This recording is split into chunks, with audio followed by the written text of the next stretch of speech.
ہم نے رب کے حکموں کو توڑا، ہم نے پرواہ ہی نہیں کی۔ ہم سمجھے دنیا میں آئے ہیں تو ہماری دنیا ہے، آوارہ ہوں، خواہشات نفس کے مطابق زندگی گزاریں، آنکھیں بے حیائی میں لگی رہیں، سوچیں آوارگی میں لگی رہیں، کان نغمے سنتے رہے، زبان جھوٹ بکتی رہی، ظلم و جبر کا بازار گرم رکھا، عصمت عزتیں پامال کرتا رہا، لوگوں کا مال لوٹتا رہا، حق غصب کرتا رہا، کلیجی اور دل چیرتا رہا، لوگوں کو زخمی کرتا رہا، لوگوں کے جذبات سے کھیلتا رہا، پرواہ نہیں کی کہ یہ دنیا ہے، امتحان گاہ ہے، چند دنوں کے لیے آئے ہیں، اللہ کے حضور پیش ہونا ہے، عملوں کا حساب ہونا ہے۔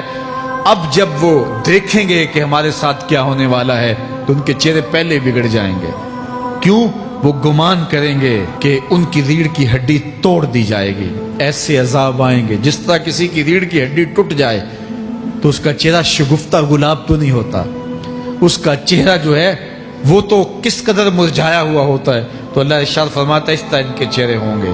ابھی عذاب آیا نہیں ہے لیکن چہرے پہلے اترے ہوئے ہوں گے، اور جب عذاب کی بھٹی میں ڈالے جائیں گے، اللہ اکبر، اور وہ سخت عذاب، حضور نے جبریل امین سے پوچھا مجھے جہنم کے عذابوں کا ذکر سناؤ۔ عرض کی حضور سب سے ہلکے عذاب کی کہانی سناتا ہوں، اور وہ یہ کہ جہنمی کے پاؤں میں آگ کا جوتا رکھا جائے گا، باقی پورا بدن اس کا سلامت ہوگا۔ یہ سب سے ہلکے عذاب کی کیفیت ہے۔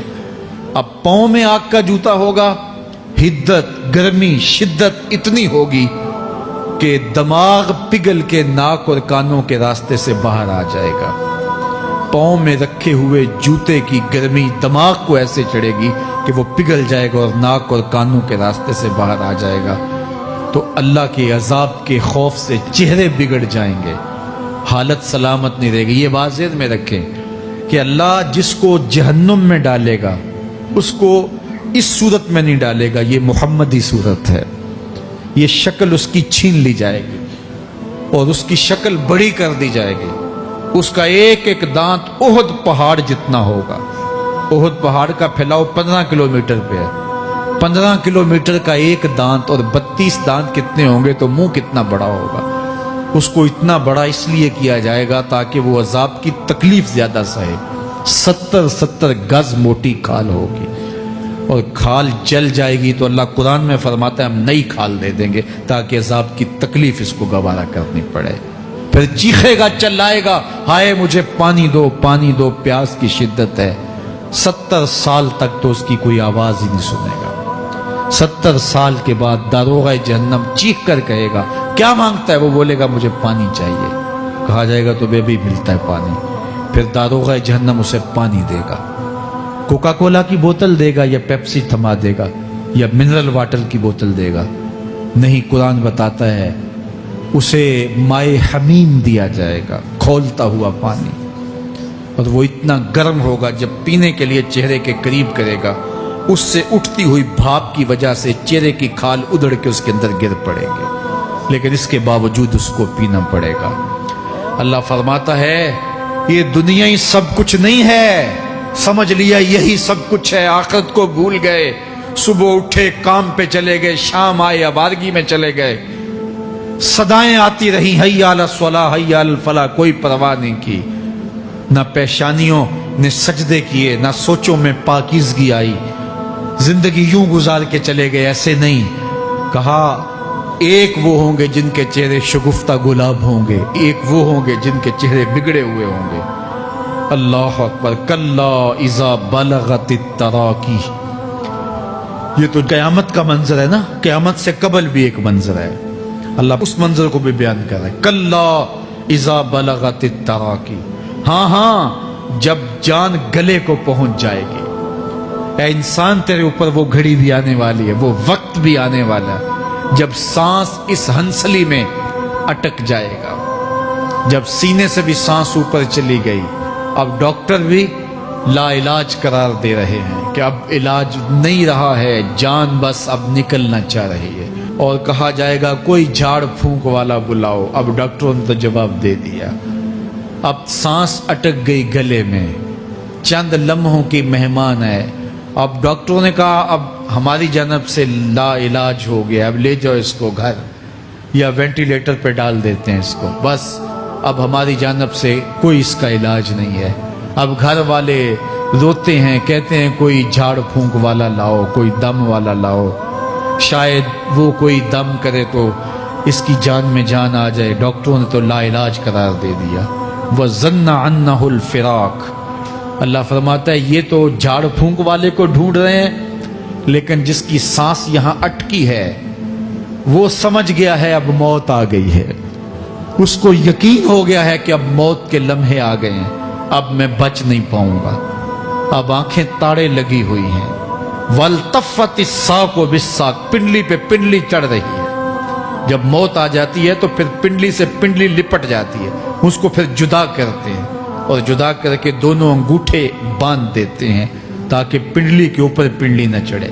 اللہ وہ منظر بیان کرتا ہے، صاحب یہ وقت آنے والا ہے جب دونوں انگوٹھے باندھ دیے جائیں گے، جب ناک میں روئی ٹھونس دی جائے گی، جب چٹے لباس میں کفن دیا جائے گا، جب غسال کے سامنے بے بس پڑے ہوں گے، وہ چاہے یہ بازو اٹھائے چاہے یہ بازو اٹھائے، گرم پانی ڈالے یا سرد پانی ڈالے، جب بس پڑے ہوئے ہوں گے جو ہے وہ غسل دینے والوں کے، اور ناک میں روئی ہوگی اور دونوں انگوٹھے آپس میں بندھے ہوں گے. یہ محل، یہ ماڑی، یہ کوٹھیاں، یہ بنگلے جس کو سویر شام لگ کے حلال حرام کی تمیز کیے بغیر بنایا تھا، غوث اعظم رضی اللہ تعالیٰ عنہ بولے مکان بنا رہا ہے، بسیں گے اور حساب تو جا کے دے گا. اور یہ تو ایک رات بھی تجھے اس گھر کے اندر نہیں رکھیں گے کہ چلو ایک رات مہمان رکھ لیں. کہتے ہیں نہیں نہیں، مہمانوں نے بھی جانا ہے تو جلدی کرو، اس کو سپرد کراؤ. وہ تو تیرا لباس بھی پھاڑ کے اتاریں گے، خود غسل دینے کے لیے تیار بھی نہیں ہے. تجھ سے خوف آنے لگا ہے. جاندی واری ڈرونا بنے ہوتے، ہاتھ نہ لاندے ڈر دے، جنہ لئی تو پاپ کمائے اج کتھے نہیں تیرے کر دے. آج تو وہ تیرے ساتھ تجھے غسل دینے کے لیے آمادہ نہیں ہے. وَالْتَفَّتِ السَّاقُ بِالسَّاقِ. جب پنڈلی پہ پنڈلی چڑھنے لگ جائے گی. إِلَىٰ رَبِّكَ يَوْمَئِذٍ الْمَسَاقُ. اس دن تیرے رب کی طرف ہی لوٹ کے جانا ہے. فَلَا صَدَّقَ وَلَا صَلَّىٰ. اس نے نہ تو سچ مانا اور نہ نماز پڑھی. وَلَٰكِنْ كَذَّبَ وَتَوَلَّىٰ. ہاں جھٹلایا اور منہ پھیر کے چل پڑا. ثُمَّ ذَهَبَ إِلَىٰ أَهْلِهِ يَتَمَطَّىٰ. پھر اپنے گھر کو اکڑتا ہوا چلا. اولا لک فاولا ثم اولا لک فاولا. تیری خرابی آ پہنچی، ہاں تیری خرابی آ پہنچی. ایحسب الانسان ان یترک سدی. انسان دنیا میں یہ گمان کرتا ہے اس کو سدا چھوڑ دیا جائے گا. سدا عربی میں ایسے اونٹ کو کہتے ہیں جس کی مہار کسی کے ہاتھ میں نہ ہو. شترے بے مہار، جہاں مرضی جس گھاٹ سے چاہے پانی پیے، جہاں سے مرضی چارہ لے، تو شترے بے مہار کو کہتے ہیں سدا.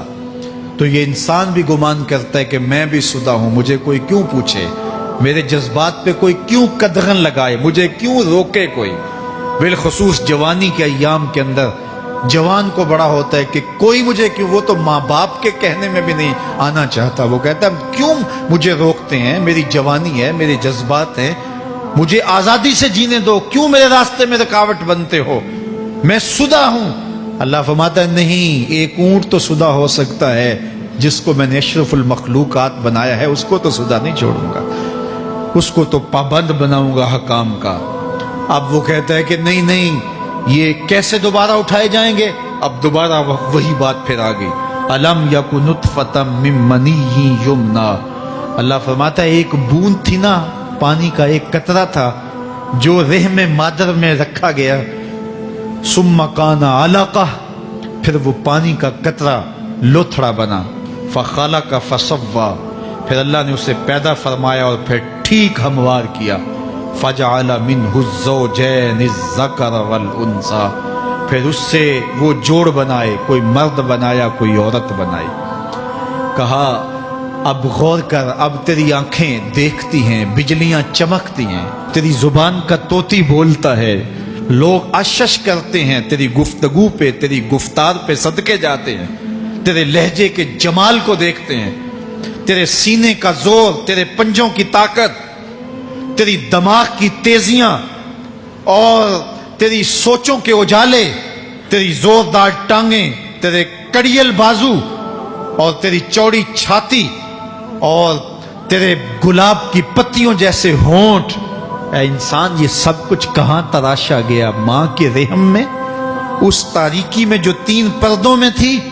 تیرا سر تیرے گھٹنوں میں تھا، اور تیرے رب نے وہاں تیرے اندر نسوانیت یا رجولیت کی صلاحیتیں پیدا کی، تیری آنکھوں میں چمک پیدا کی، تیرے کانوں میں نغمے بکھیرے، تیری زبان کے پٹھوں پہ قوت ذائقہ رکھی، تجھے بولنے کی صلاحیت دی، تیرے پنجوں میں زور رکھا۔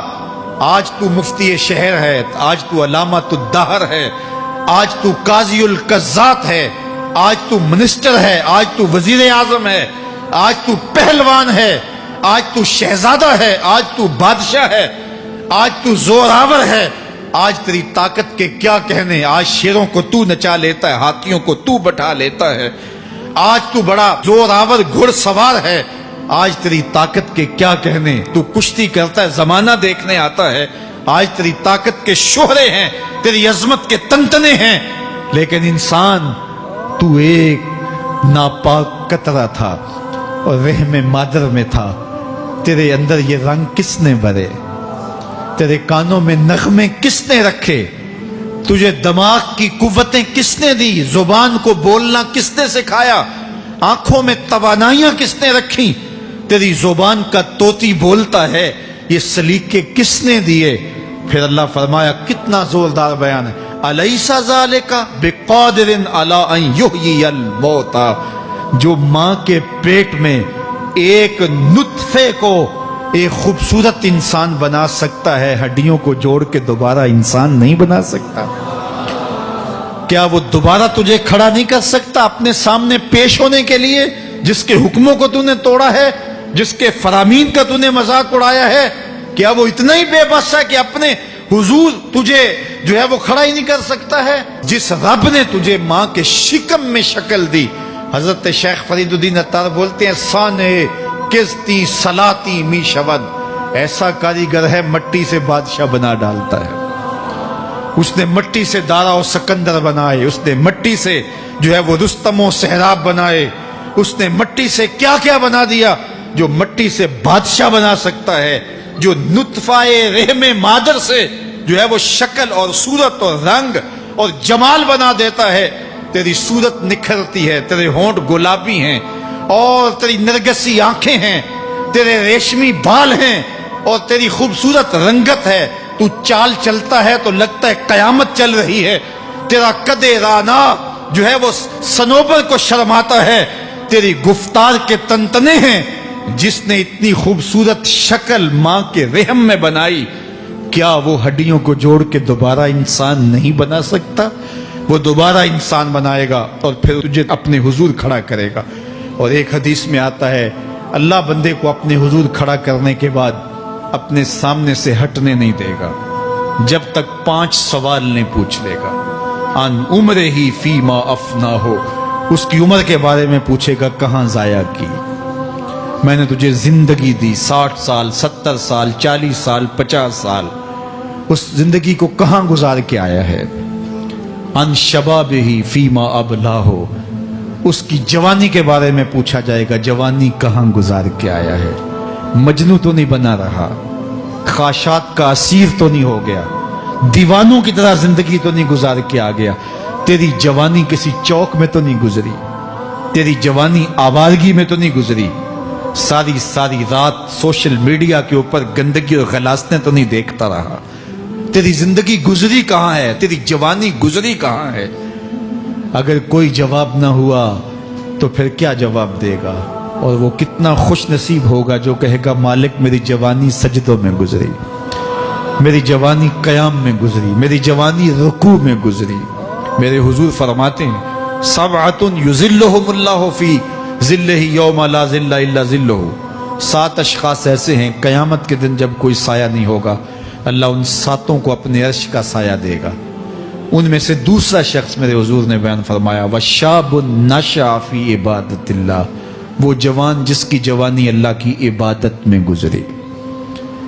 جوانوں، اپنی زندگی کو مالک کی دہلیز پہ لے آؤ۔ جوانی وہی ہے جو مالک کی چوکھٹ پہ گزرے۔ اپنے دل کا تعلق جوڑو، عشق کرنا ہے تو پھر آمنہ کے لال سے کرو۔ محبت کا رشتہ ان سے جوڑو، تعلق کا ربط ان سے قائم کرو، جوانی کو دین کی راہ پہ ڈالو۔ اللہ اکبر۔ سنو میرے حضور کا فرمان، انا حبیب اللہ، میں اللہ کا حبیب ہوں۔ پھر فرمایا الشاب التائب حبیب اللہ، جو جوانی میں توبہ کرے وہ بھی اللہ کا حبیب ہے۔ آؤ اللہ کے حبیب بن جاؤ، اللہ کے حبیب بن جاؤ، اللہ کے حبیب بن جاؤ، اللہ کے محبوب بن جاؤ۔